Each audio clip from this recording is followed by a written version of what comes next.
আসসালামু আলাইকুম everyone, welcome to NNZ family Malaysia. আশা করছি আপনারা সবাই অনেক বেশি ভালো আছেন।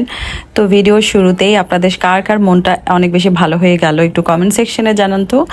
প্রচণ্ড এই গরমে যদি এরকম এক বাটি আইসক্রিম আপনার হাতের কাছে থাকে তাহলে কেমন হয়? মন্দ হয় না কিন্তু।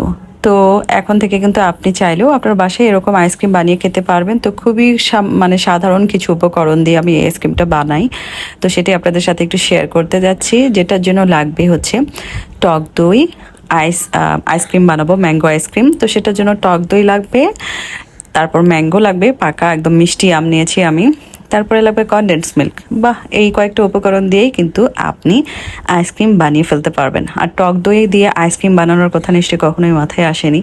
খুবই অবাক লাগছে না যে টক দই দিয়ে আইসক্রিম কেমন হবে স্বাদটা? মানে টেস্ট একেবারেই অসাধারণ ছিল। তো কিভাবে বানিয়েছিলাম সেটা আপনাদের সাথে একটু শেয়ার করতে যাচ্ছি। ম্যাঙ্গো আইসক্রিম বানানোর জন্য প্রথমেই একটা ব্লেন্ডারে আমি 4 টেবিল চামচের মতো টক দই নিয়েছি, আর নিয়েছি বড় সাইজের একটা পাকা মিষ্টি আম। আমটা খুবই মিষ্টি ছিল, যে কারণে আমার এখন এখানে মিষ্টি করার জন্য চিনি তো ব্যবহার করব না, কনডেন্স মিল্কটা একটু কম লাগবে। তো 2 টেবিল চামচের মতো কনডেন্স মিল্ক নিয়ে নিয়েছি। কনডেন্স মিল্কটা চেষ্টা করবেন হচ্ছে আমের টেস্ট অনুযায়ী ব্যালেন্স করতে। আম বেশি মিষ্টি হলে কনডেন্স মিল্ক অল্প লাগবে, আর যদি আমের একটু মিষ্টি কম থাকে তাহলে তো একটু বেশি লাগবে। তো সবগুলো এখন একসাথে আমি খুব সুন্দর করে ব্লেন্ড করে নিচ্ছি। তবে এখানে বলে রাখি, আমটা কিন্তু আমি ভালো মতো ধুয়ে কেটে 4 ঘন্টা ফ্রিজে রেখেছিলাম, তারপরেই কিন্তু ব্লেন্ড করছি। তো আমি এখানে সবগুলো উপকরণ একসাথে ব্লেন্ড করছি না, যেহেতু ব্লেন্ডার ছোট, তো ছোট জারটাতে আমি করছি, তাই আমি হাফ হাফ করে করে নিচ্ছি। তো প্রথমে ইয়োগার্ট সম্পূর্ণ দিয়ে আমগুলো দিয়ে ব্লেন্ড করেছিল, পরে শুধু আমটা আমি ব্লেন্ড করছি। এখন যেহেতু সবগুলো খুব সুন্দরভাবে মিশে যেতে পারে, সে কারণে চামচ দিয়ে ঘুলিয়ে নিচ্ছি।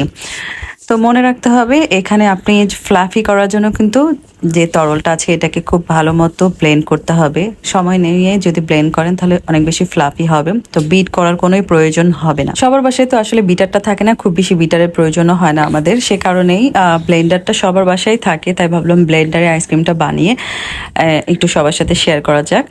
তো যাদের বিটার নেই তারাও এখন থেকে খুব সুন্দর মতো আম দিয়ে ম্যাঙ্গো আইসক্রিমটা বানিয়ে ফেলতে পারবেন। তো দেখেন এখানে কিন্তু ফ্লাফি হয়েছে অনেক, বোঝা যাচ্ছে না, মনে হচ্ছে বিটার দিয়ে বিট করেছি।